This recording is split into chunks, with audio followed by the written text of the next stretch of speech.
The Bible says, do not worry about your life, what you will eat or drink. But what do you do when the rent comes due? When your bills are late and your account is negative and you feel stuck in your business?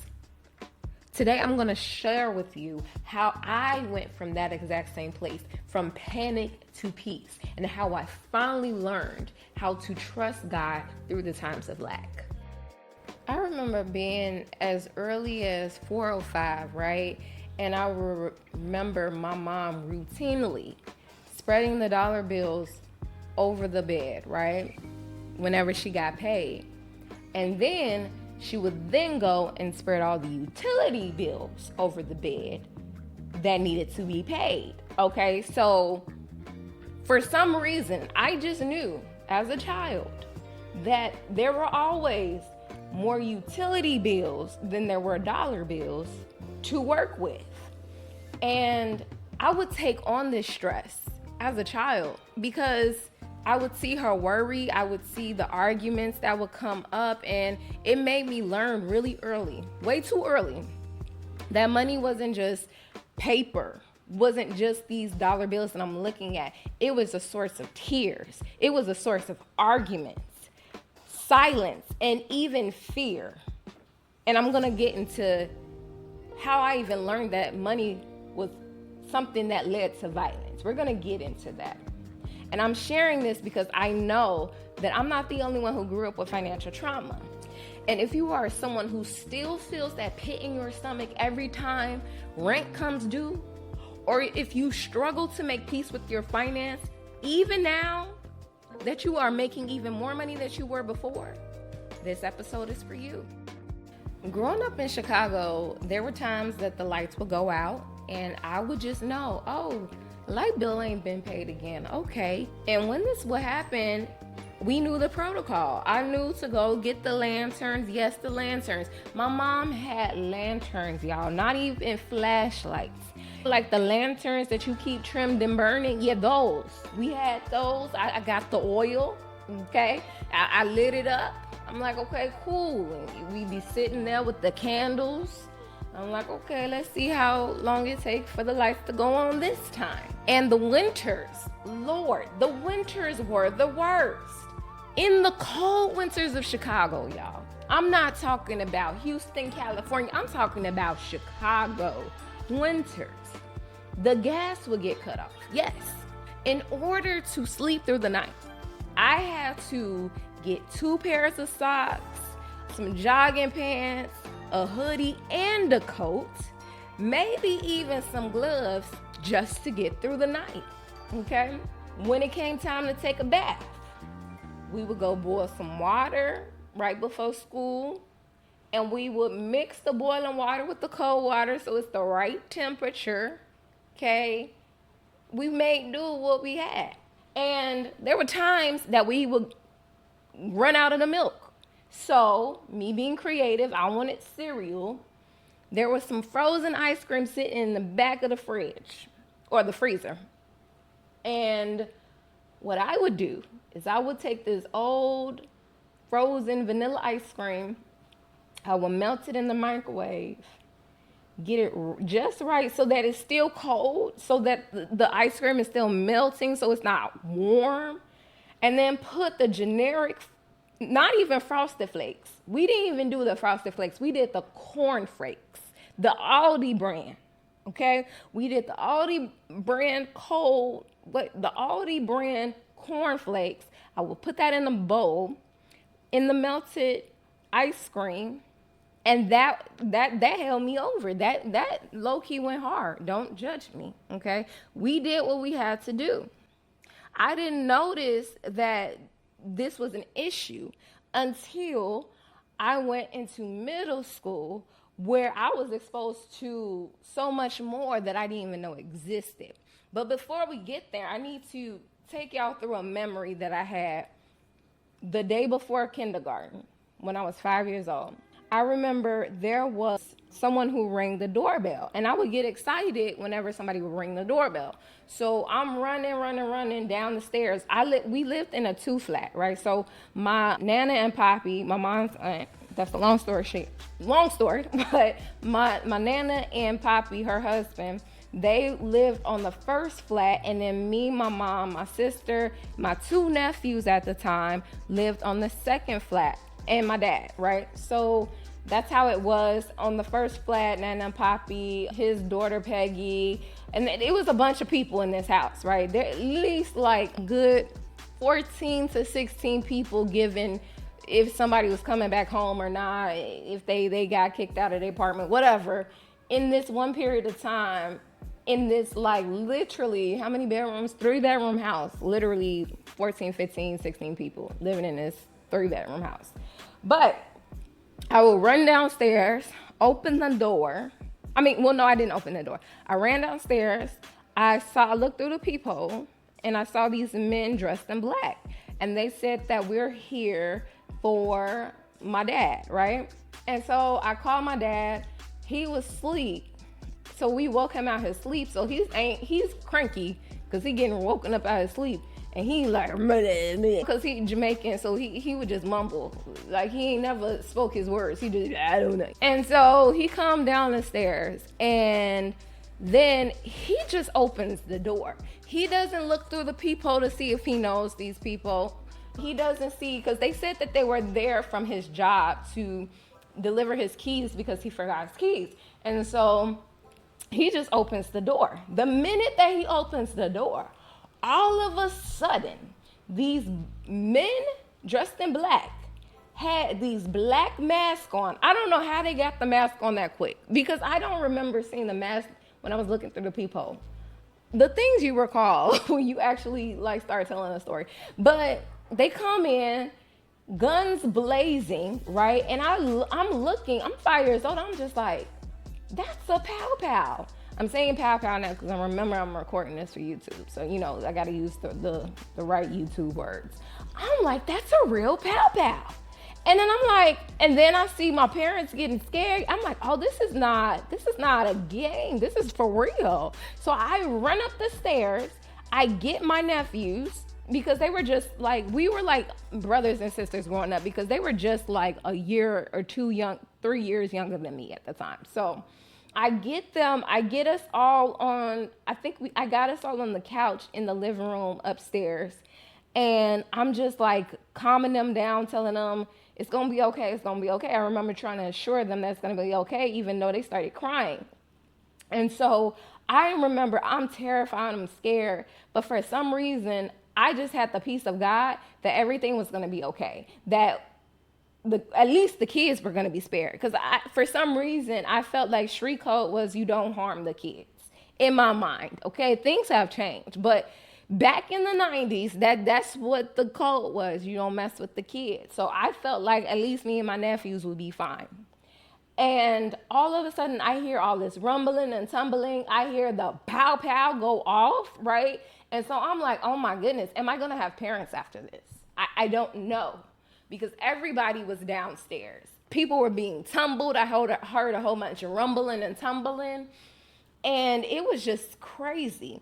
And then I remember seeing them come upstairs. I'm seeing the pow pow up to my sister's head, and my sister is putting something in this black bag. And I'm like, what is going on? And so he takes the money, right, that she was putting in the bag, which I now know is money. For some reason, I didn't know what it was at that time. And he sits her down upstairs with us and says, don't call the police, or I'm about to unalive everybody in this house today, right? I'm using the YouTube words. He said the real K word, but we're going to say unalive today. And as soon as he went back downstairs, I see my sister picking up the phone, the landline, because in the 90s, to call the police. And I'm just like, Issa, they said, don't call the police. She's like, shh, shut up. And I'm just sitting here like, oh, this was supposed to be a secret. Okay, my bad. I ain't no protocol, y'all, my bad. And so eventually, this nightmare eventually came to a close. They left the house. I come downstairs to see glasses broken, pictures like hanging off the wall crooked. I'm seeing like furniture misplaced. Like it just looked like a tornado went through the house. And then I'm seeing all these like those plastic ties that you do to like tie things. I'm seeing those all over the place cut because they tried to tie my mom, my dad, my nana, my poppy up with those little ties, those plastic ties. And and then what was the most ignorant of them all is that I'm seeing the cake that Nana just made is gone and it's just some crumbles left over. And I said, these Negroes ate the cake? They came and ate the cake? Y'all, I was perturbed, okay? I was perturbed. But I remember being so terrified because they told me afterwards that what had happened was they came thinking that we had money. And the only money we had in the house was $40. And the money that my sister put in that bag was the only $40 that we had to our name. This was before the time that we were big on using ATM cards. So literally, we had all of our cash in the house that we owned in the bank, right? Was $40 to our name. Matter of fact, let me be honest and truthful. I don't know if we had more money in the bank than that, but at least all the money that we had to our name at that time that was in our custody outside of a bank was $40. And I was like, I remember even in my 5-year-old brain being like, what? That's not like what? That's all we have? And I remember being scared because they said if they find out that we called the police, they're gonna come back and unalive all of us. And sure enough, the police came and they took us to the hospital because I know like my mom and my dad, they got a little scuffled up in all the flipping and the tumbling and the shooting and the stuff like that. No one got really hurt for real. No one got like wounded from the pow, thank God. But I remember being terrified because I'm like, I don't know if I'm going to make it too long because they're going to come back for us. And so that was the day before kindergarten. That day changed my entire life. That's when I knew money was an issue. Now I want to fast forward y'all to when I realized just how much money was an issue, right? Because it's cool when you're in a low income neighborhood and everybody around you is struggling. But I ended up going to another middle school where I tested into this program so that I could get a better education. Because they were like, CPS were writing letters to my mom saying that I was too smart for the school and that I was going to be behind if I didn't transfer schools. That's a whole nother story for another day. But I remember saying like, okay, I need to get a better education. I need to do this. So I found out about a program where I could test into this accelerated program. So that's what I did for 7th and 8th grade. When I made it to this said school, I remember getting there and I'm like, these kids got nice clothes. I'm like, these kids, their parents got 2 cars in one house. Where they do that? And then I met my best friend, who is my best friend, my BF to this day, okay? Heart, right? And I remember going back to her house after school one day for the first time. And when I tell you, it was in this like, first of all, super affluent neighborhood in Chicago that I didn't even know existed, okay? Right next to our high school.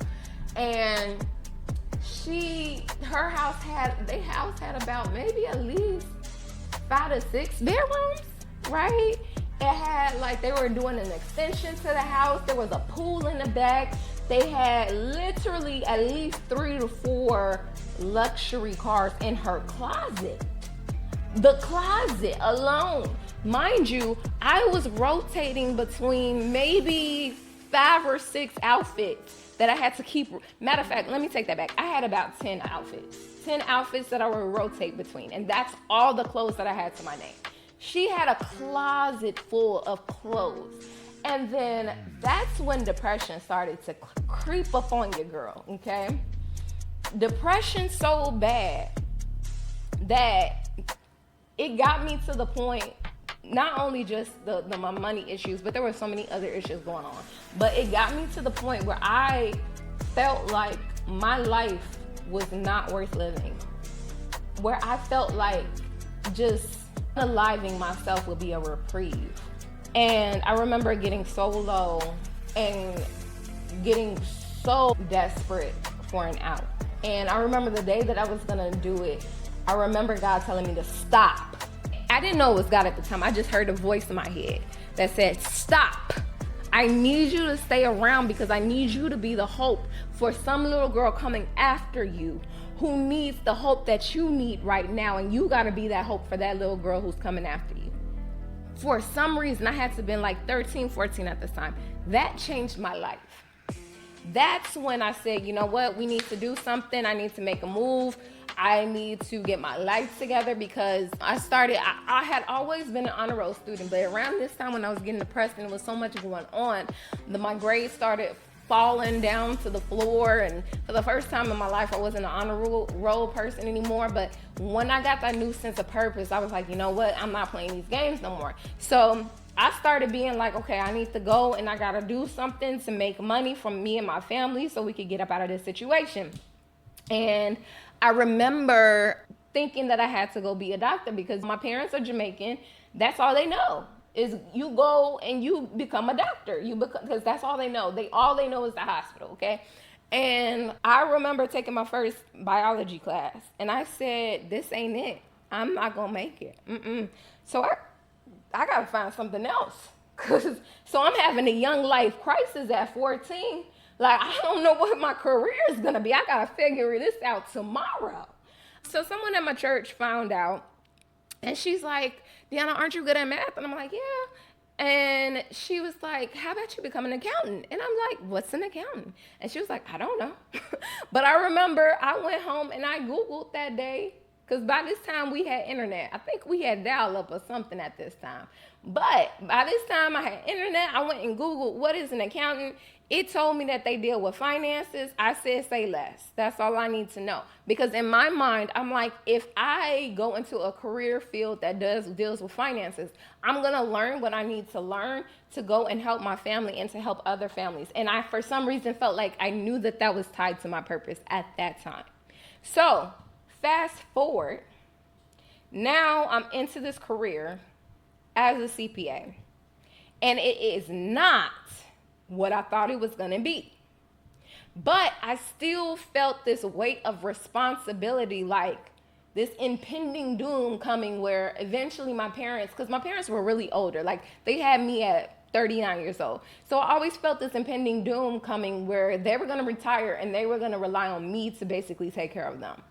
Because they didn't have a retirement plan. They didn't have none of that. And so I always felt this impending timeline on me that I needed to get my stuff together so that I can get them together financially and get myself financially and live the life that I want to live and inspire people and motivate people and do all that rah-rah stuff. Because those are the things that I wrote on my college personal essays and stuff like that to get into college. Like I told them, I was like, I want to become the best CPA ever so that I can make money and then motivate the people after me that no matter where you come from, there is a story and there's hope for you, okay? So I had always been on that track.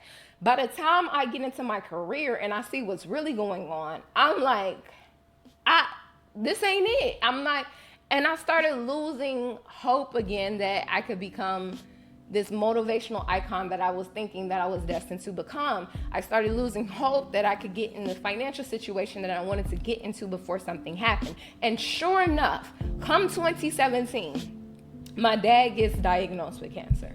And unfortunately, towards the end of the year, he ended up passing away. And I remember being at the funeral, at the burial site, and I remember seeing and watching his casket be lowered down into the ground. And at this time, it dawned on me that it did not matter that he had this career as a chef in a Jamaican restaurant making the best jerk chicken in the world, okay? Because he did make the best jerk chicken. I have yet to taste jerk chicken like my daddy's, okay? But that's neither here nor there.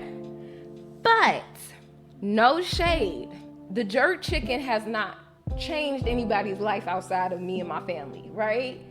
There's nobody that I know of in the world that's like, man, Deanna's dad's jerk chicken really changed my life. Like, for real. So I'm literally seeing him go down into the ground, and I'm just like, I'm in this career that makes me miserable.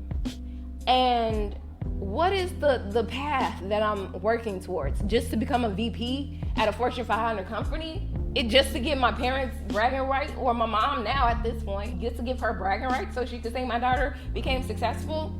But I'm miserable, and one day I'm going to be lowered into that ground, and ain't nobody gonna care that I was a VP at such and such company if I didn't make an impact or something on their life. If my life is that short and it's gonna end just like my dad's, how about I start living for me and doing something that I want to do instead of living for everybody else's approval at my expense? But it was just a thought. It was not anything I was gonna act upon because I felt like I had too much responsibility. Now the timeline is real. Now my mom doesn't have the support of my dad anymore. Now she's really looking at me. And I remember becoming resentful. I was going through grief, and I'm looking at my job and I'm feeling miserable. So all these things are piling up on each other again. So now that feeling that I felt when I was 13, 14, where I felt like I wanted to unalive myself again, has crept back up.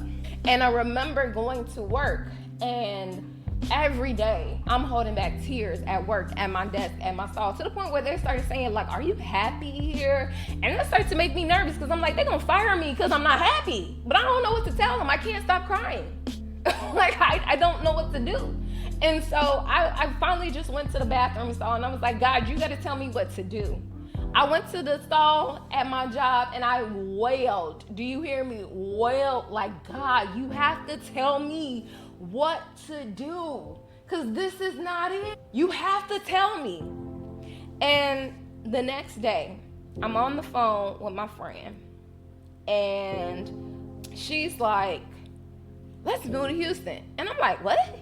Because my best friend, the one that I told you about earlier, the one with the big house and all that stuff, she ended up moving to Houston. I ended up like helping her move there and getting her settled. And the times that I would visit, I'm like, oh, this is so great. Like, this feels like reprieve. I wish I could move here, but I can't.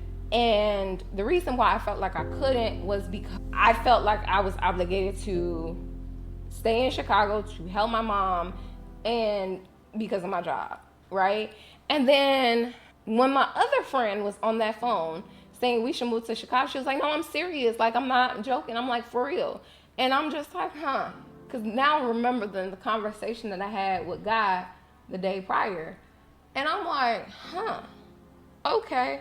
Let me think about this for real. Like, what does it mean if I was to move to Chicago? What would that look like, right? And I mean, if I was to move to Houston, what would that look like? I was like, if I wanted to change careers, what would I change my career to? Like, would it be, and I started thinking about it, and I was like, I remember winning best hairstyles in high school for 8th grade. And I remembered how much like hair and doing all that stuff would like light me up. And it was one of those things I enjoyed doing. And I was just like, huh, what if I sold my house, moved to Houston, became a hairstylist, and changed my life around? And that idea alone just lit me up. And I was like, that's it. That's all. That's what happened. So fast forward, long story short, I ended up getting into this entrepreneur career as a hairstylist, ended up working with small businesses since I was a CPA, and now we're here, right? And even through all of that, I still had trauma around money. It didn't disappear when my income started to increase or when I finally started making 6 figures. It literally was something that I had to unlearn. And the way that I unlearned this money trauma was wholeheartedly through the word of God. And that's what I want to get into now as we get into this last bit of this podcast. The money trauma I experienced didn't just go away when my income started increasing. What I had to do was unlearn the internal agreements that I had made as a child when I learned that money is something to be worried about, that there is no one that I can trust to take care of me, but instead it is on my back to take care of everybody else. That no matter how much money I get, it's not going to be enough because I'm going to have to use that money to take care of not only myself, but my family. And Lord, God forbid I have my own family. You know what I mean? So those were all the money loops that were going into my head. And I felt like at some point that I wasn't the person that could earn a lot of money. Like that was for other people. At some point, these are the type of lies that started to become replays and loops in my head that I had to realize that I had to come out of agreement with. And I started noticing the patterns of God throughout my transition time from my career in corporate America into entrepreneurship. First of all, just going into entrepreneurship in general is an act of faith, and it's going to try your faith in each and every way. And that's exactly what happened. There were times that I was literally selling furniture just to make rent. There were times that I'm just sitting here like, okay, what else can I put on my Facebook Marketplace? Can I go sell plasma? I tried doing that. They denied me because they say I ain't had enough like water in my veins. I said, y'all got to be kidding me. And I was anemic and all this stuff. So there were so many things that I was just like, Lord, if the God does not come through for your girl, I'm about to be out on the floor. And that happened so many times. And then I started to recognize a pattern. Even in those lowest moments, somehow I had always been sustained. Matthew 6:25 says, do not worry about your life, what you will eat or drink, or about your body, what you will wear. And that's just not some poetic advice. It's a spiritual principle. God wasn't minimizing my needs.